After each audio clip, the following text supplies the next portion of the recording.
This was a challenging year all across the country, and I have to say, community bankers really stepped up. My whole focus when I'm working with my clients is how am I able to make a difference in that client's life? The statistic that I love to tout is that 50% of the PPP loans were originated by small community banks.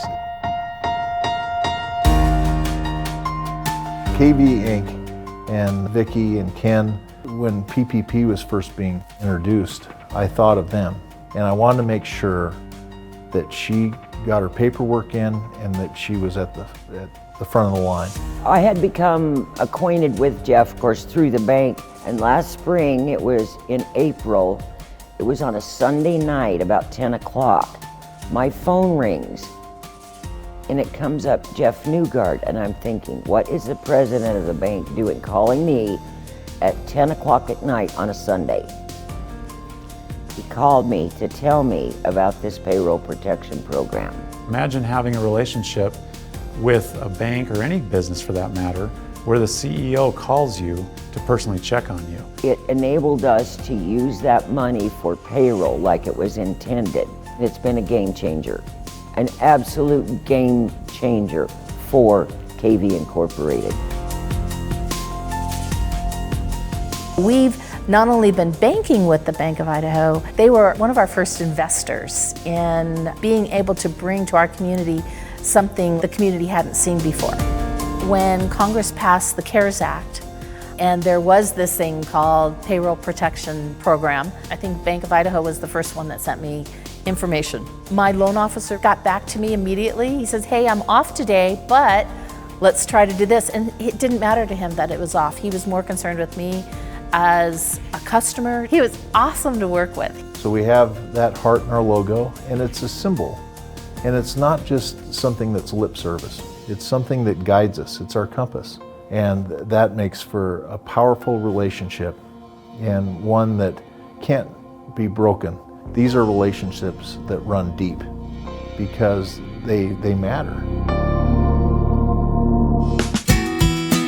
If your customers are loyal and they stay with you for many, many years, you can actually have very good relationships with them, with their families, with their businesses, with their churches. Larry and Shawan Pickett are new customers to M&F Bank, and they actually came to us through another program.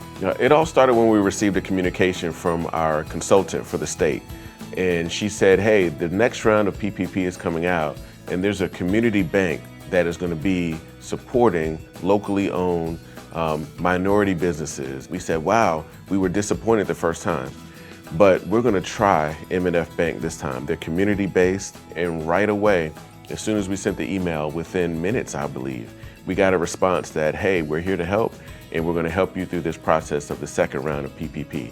And we were pleasantly surprised that we were able to take advantage of it. So we thank M&F Bank so much for that.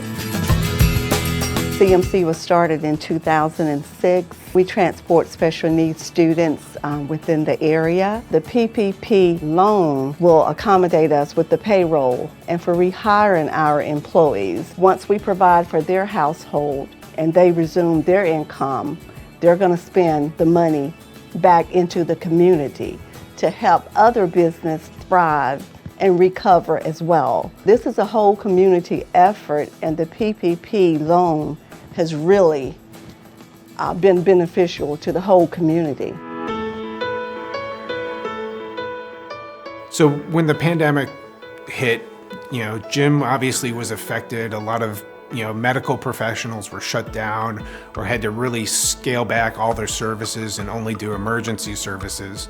So Jim was adversely affected by COVID, and we were really happy that we could help him out with his PPP loan. With the payroll protection plan, it actually was a really great thing because it allowed small businesses to keep people on payroll. When I had heard of it, I was waiting to do it that day, and by the time I had downloaded the forms from the SBA business site, I already had emails waiting from Tioga State on how to do it, and here's what we're going to do, and here's the numbers we need. And it wasn't dear customer, it was Jim. They helped me every step of the way as much as my accountant did. So the Owego Kitchen is Julie and Ike Lovelace. They are fairly new to our community, but they came in and opened up the Wego Kitchen probably 5 or 6 years ago now. Working with Tioga State Bank on the PPP loan process, it was a scary time because everything was so uncertain, and this was so new to everyone, even to the bank. But the loan officer had a very calming way about approaching it and just truly made it easy for us. I think that 2020 has brought out the best of an awful lot of people, and we saw that with our relationship with Tioga State Bank, that at the end of the day, they are truly on this planet to be kind, giving people, and it shows. You try and do the right thing for your customers, you try and do the things that are going to help your community grow. And I think that's truly what a community bank does, is provide that level of service to help our customers and help our community grow. One of the things I always tell people, how a company treats you when things aren't that great is just as important as how they treat you when things are going well. It's exhilarating, I'm motivated, I'm passionate about what I do. I know I'm making a difference. You know, in a community bank, you get to see the tangible things that you do on a month-to-month basis. And so I like seeing how we're helping the various communities and our customers achieve their goals.